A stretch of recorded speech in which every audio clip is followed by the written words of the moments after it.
Some people hate volatility. How much better? 20% better? 30% better?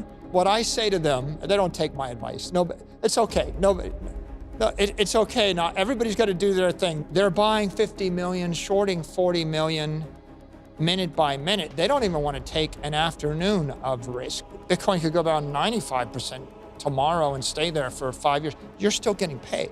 When Bitcoin's $1 million a coin, I bet you I will probably buy $1 billion of it at $1 million a coin, probably in one day. And when it's 2 million, I will probably be doing it again in one day. And when it's 10 million, I will be doing $1 billion or more in one day, right? And so we're not stopping.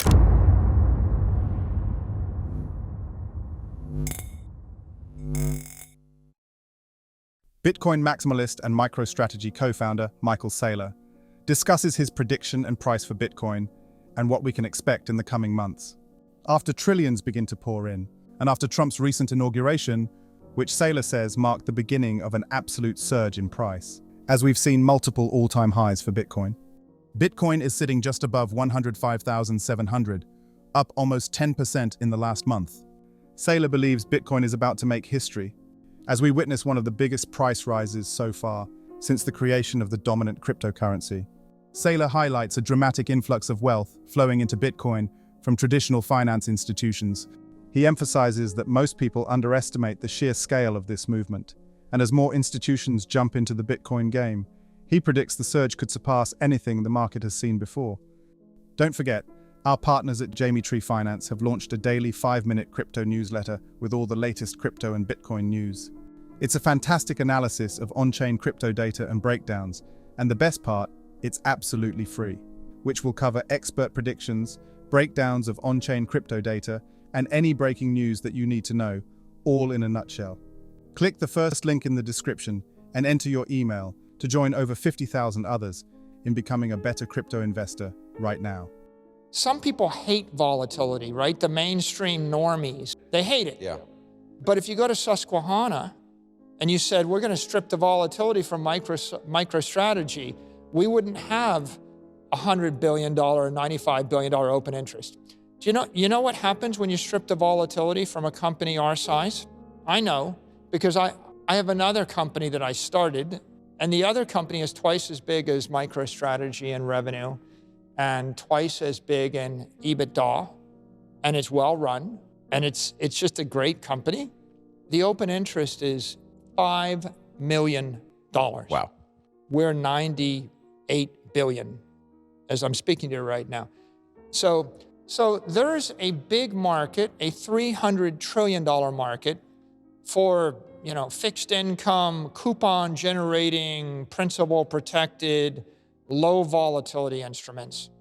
There's another massive market, $100 trillion market for equity like S&P, SPY, Vanguard 500, QQQ, that kind of, and something that gives you 15, just beat the S&P performance. And if you do it with less vol or less risk, then why don't I just give you trillions of that? So there's that market. Then there's the Bitcoin market, which is, I want Bitcoin upside. And of course there's $100 billion now, I guess, in that market right now. But, at MicroStrategy, and then there's the convertible arbitrageurs, right? And the convertible arbitrageurs, they're like, I'm going to buy 50 million of your paper. I'm going to short 40 million or 35 million of your stock. And then as the stock moves around, I'm going to adjust the short. Right. And I'm extracting that premium risk-free. And that's their thing. And that's what they do. When I meet with them, by the way, I'm like, I see you guys every, few weeks or every quarter. Nice to see you again. By the way, that thing that you shorted tripled. Like my advice, what I say to them, they don't take my advice. No, it's okay. It's okay. Now, everybody's got to do their thing. The short's got to be short. The long's got to be long. The trader's got to trade, right? The haters got to hate. The maxis are going to maxi. Everybody's going to do their thing. That's fine. But what I say to them is, this is like 75% Bitcoin upside. Actually, it's It's like 70% Microstrategy upside. It's 100% Bitcoin upside, no downside. Right? Like, that is to say, if Bitcoin crashed 90% tomorrow, you're still getting paid.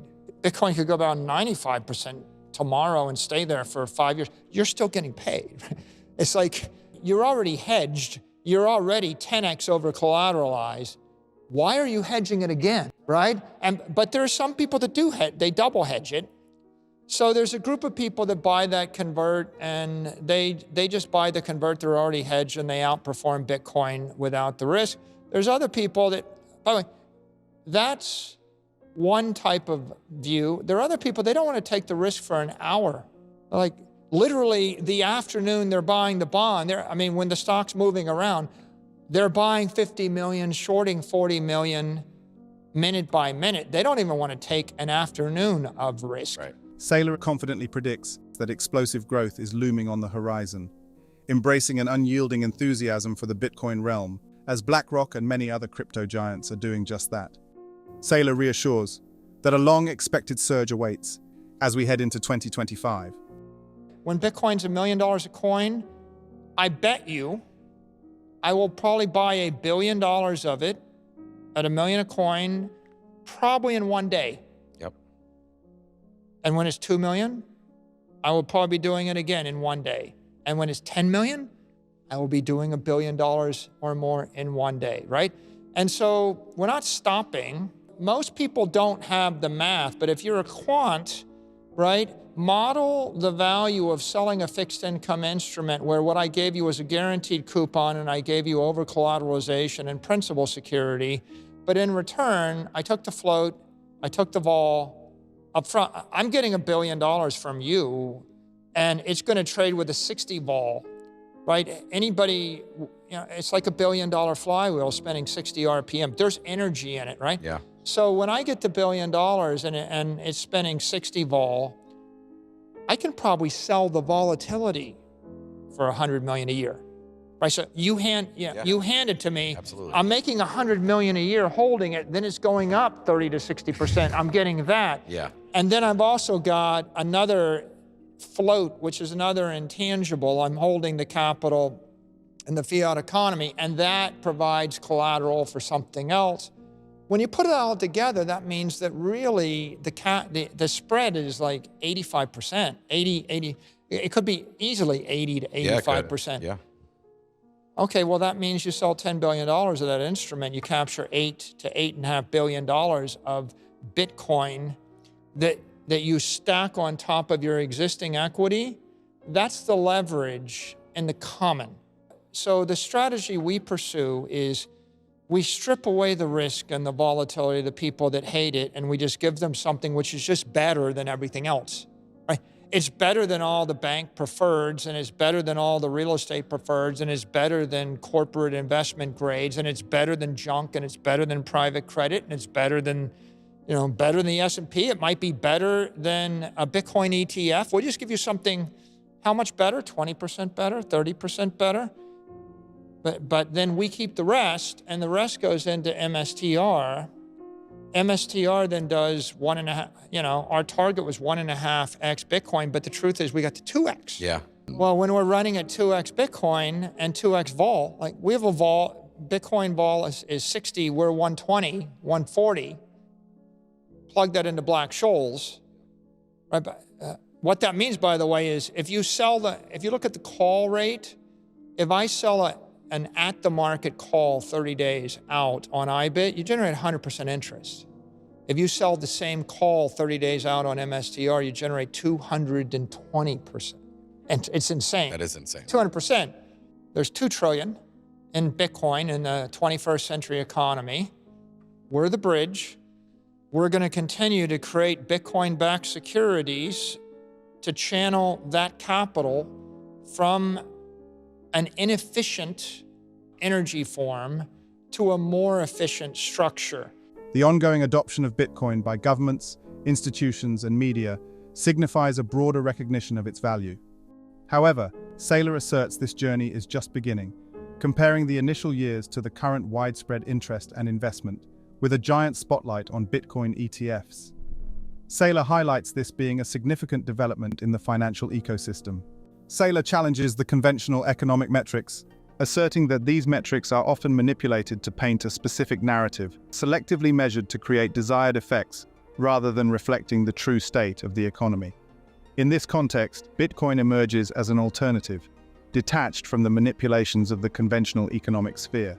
Saylor also highlights that established corporations like Apple, Amazon, and Google will use their established relationships acquired over decades to swiftly acquire substantial amounts of Bitcoin through a spot ETF, bypassing the cumbersome processes involved in procuring the actual commodity.